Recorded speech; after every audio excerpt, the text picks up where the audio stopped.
બેટા તે ફોન કર્યો ને એને કહ્યું હતું કે થોડીક જ વારમાં પહોંચું છું, હજી સુધી ના આવ્યો. અરે મમ્મી, બસ 2 જ મિનિટમાં શેરીના ખૂણે તો પહોંચીને ફોન કર્યો મને. હા તો હા તો એ આવતો જ. હા જય શ્રી કૃષ્ણ. જય શ્રી કૃષ્ણ. હા બેસો. શું નામ છે તમારું? આદિત્ય. આદિત્ય. જો ખચકાટ નહીં કરતા પણ અમે દીકરીના મમ્મી પપ્પા છીએ એટલે સવાલો કરવા એ કદાચ અમારી ફરજમાં આવે અને ખાસ કરીને જ્યારે મારી દીકરીએ જાતે પસંદ કર્યું છે તો સવાલ તો કરવા જ પડે.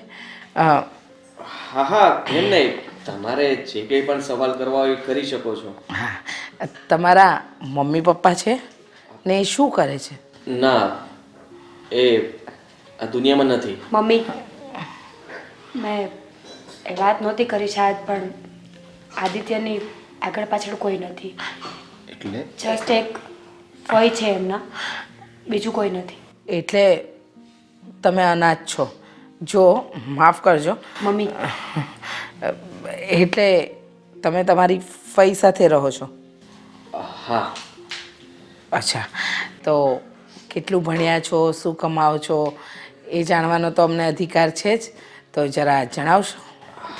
હા કેમ નહીં, મેં કોલેજ પૂરી કરેલી છે અને હું એક નોકરી કરતો હતો, પણ મેં પગાર વધારવાની વાત કરી એટલા માટે એ નોકરી મારા હાથમાંથી જતી રહી છે. હું બીજી નોકરી શોધી રહ્યો છું. હું તમારી સાથે કોઈ ખોટી વાત નહીં કરું, જે છે એ જ વાત કરીશ. અત્યારે હું એક રૂમ રસોડામાં રહું છું અને મારા ફઈબા મારી સાથે નથી રહેતા, એ અલગ રહે છે. હું એમને ક્યારેક જ મળું છું કારણ કે એ મતલબ કે હું એકલો છું એટલે મારું કોઈ નથી. હા હા, એટલે એ તમારું ધ્યાન રાખતા હશો ને તમે એમનું. પણ આ એક રૂમ રસોડાનું જે ઘર છે એ તમારું પોતાનું છે? ના. હા ના. એટલે હા ના સમજ્યા નહીં. મમ્મી, જો એ અમારું હતું પણ પપ્પા એને લોકોના પૈસા ચૂકવવાના બાકી હતા એટલા માટે એ મકાન આપી દેવું પડ્યું છે. અચ્છા, અને બીજું એ કે તમારા જે ફઈબા રહે છે એ એમનું ઘર પણ પોતાનું છે કે પછી ભાડેના ઘરમાં જ રહે છે? એ એમનું છે અને એમની વિશે કંઈ વાત ન કરો તો વધારે સારું. કેમ? કેમ કે મારા ફઈબા ને નથી ગમતું, એ થોડા હા હા, એકલતાવાળું જીવન જીવવું પસંદ કરે છે, એટલે તો કોઈને મળતા નથી ક્યારેય. તો તમારા જ્યારે લગ્ન થશે ત્યારે પણ એ નહીં આવે એમ? મમ્મી, નહીં આવે. ફઈનું આપણે શું કામ છે? મેઇન માણસ તો આદિત્ય છે ને, એમને અને મને પસંદ હોય પછી ફઈનું શું કામ છે અમારે? શું બોલે છે બેટા તું? તને ભાન છે? જો હું મીરાને બહુ પસંદ કરું છું અને એને બહુ ખુશ રાખીશ. મને ખબર છે કે તમે બહુ સારો એવો બિઝનેસ કરો છો અને તમે બહુ પૈસાવાળા છો. મને ડર એ વાતનો જ હતો કે તમારી સાથે વાત કરવા માટે આવીશ ત્યારે કદાચ તમે હા જ નહીં પાડો, અને અત્યારે પણ એવી રીતના ડર લાગી રહ્યો છે. પણ હું બહુ મહેનત કરીશ અને મીરાને ખુશ રાખીશ, એની બધી જરૂરિયાતો પૂરી કરીશ. અમારે આદિ ફક્ત સારો કમાઈએ કે એવો દેખાવડો એવો છોકરો નહોતો જોતો.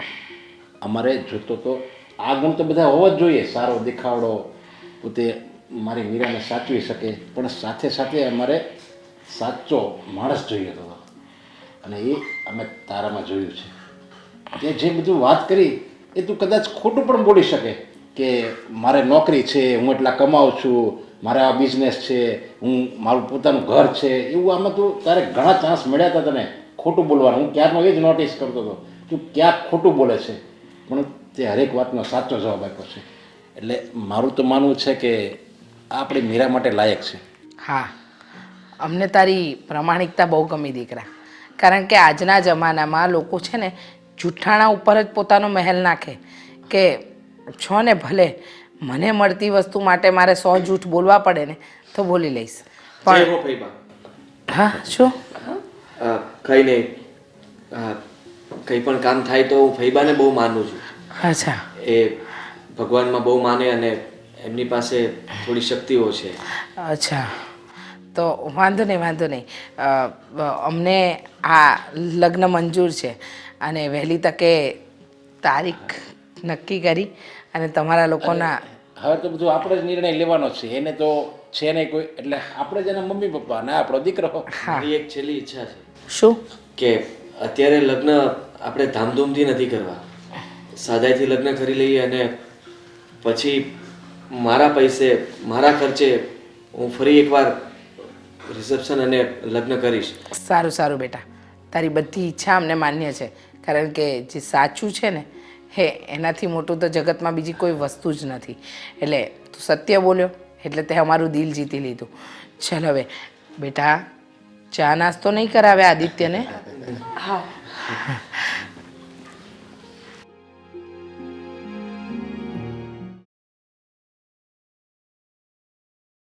અમારી મીરા વગર તો ઘર સાવ સૂનું સૂનું લાગે છે, ગમતું જ નથી. એના ગયા પછી એમ લાગે છે કે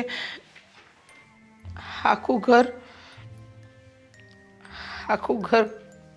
ખાવા દોડે છે, કરડવા દોડે છે. લાગે છે કે ઘરમાં કોઈ નથી. દામિની આખો દિવસ એના રૂમમાં, પપ્પા એના કામમાં ને હું એકલી.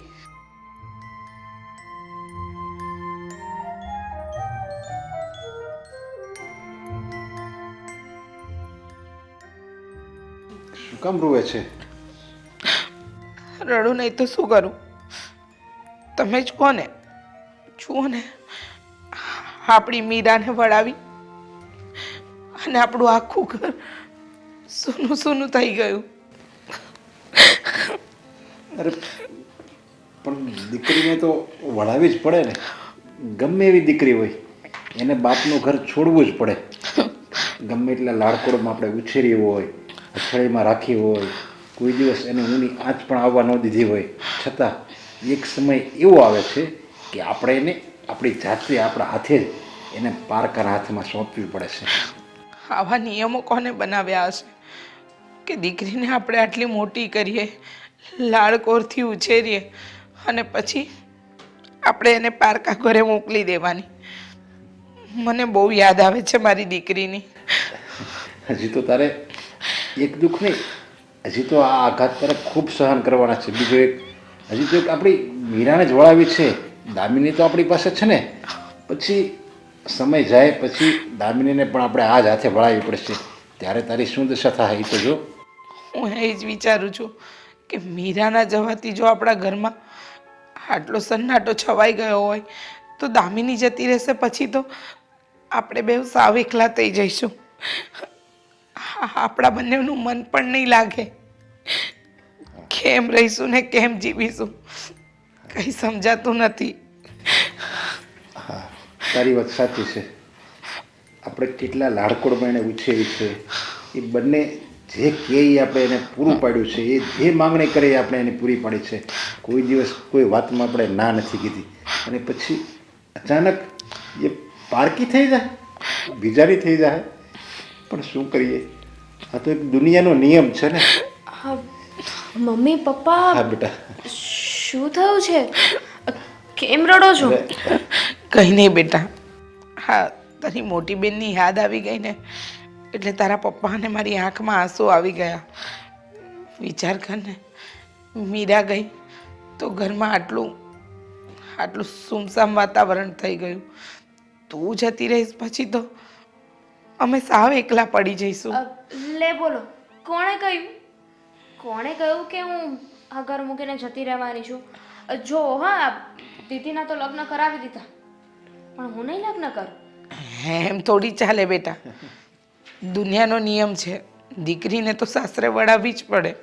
દુનિયાનો નિયમ છે ને, આપણો નહીં. દુનિયાને જે કરવું એને કરે. હું તમને લોકોને મૂકીને ક્યાંય નહીં જાઉં. બેટા એવું કયું ઘર છે જ્યાં દીકરીને એ લોકો ઘરમાં રાખતા હોય? પછી મોટો રાજા હોય કે ઝૂંપડામાં રહેતો ભિખારી હોય, દરેક બાપ એની દીકરીને એના હાથે સાસરે વળાવે જ છે. અત્યારથી શું કામ આવું બધું વિચારો છો? તમારા લોકો છે ને મને મોકલી દેવી છે. કંટાળી ગયા છો ને મારાથી? એવું નથી બેટા, હું અને તારા પપ્પા કંટાળ્યા નથી, પણ તારા અને મીરાના ગયા પછી અમે લોકો અમારું જીવન કેમ જીવીશું? અમારા માટે તો તમે બે જ અમારી દુનિયા છો, અને તમે લોકો જતા રહેશો પછી અમારું કોણ? મમ્મી, તમે તો એ રીતે વાત કરી રહ્યા છો કે જાણે અમને સાસરે વળાવી દીધી ને પછી અમે ક્યારેય પાછા જ નથી આવવાના. અમે તમારી દીકરીઓ છીએ અને તમારા બંનેનો અમારા ઉપર હંમેશા હક રહેશે. તમને મરજી થાય ને ત્યારે તમે મળવા આવી શકો અમને. અને એમ પણ તમે જ કીધું ને કે આ દુનિયાનો નિયમ છે, તો હવે તમારે દુનિયાના નિયમમાં પણ રહેવું છે અને દુઃખી પણ થવું છે. ના બેટા, દુઃખી એ વાતથી નથી થતા, પણ તમે લોકો આ ઘર છોડીને જતા રહેશો પછી વારે તહેવારે આવશો. કાયમ આ ઘરમાં જે રોનક રહેતી હતી એ તો નહીં રહે ને.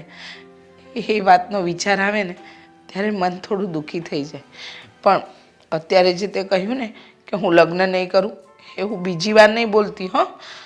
હા તો કહે જ ને, હું લગ્ન કરીને જતી રહીશ પછી મને સારી સારી કોલ્ડ કોફી, આલુ પરાઠા બધું કોણ બનાવીને ખવડાવશે મમ્મી? તારી આમાં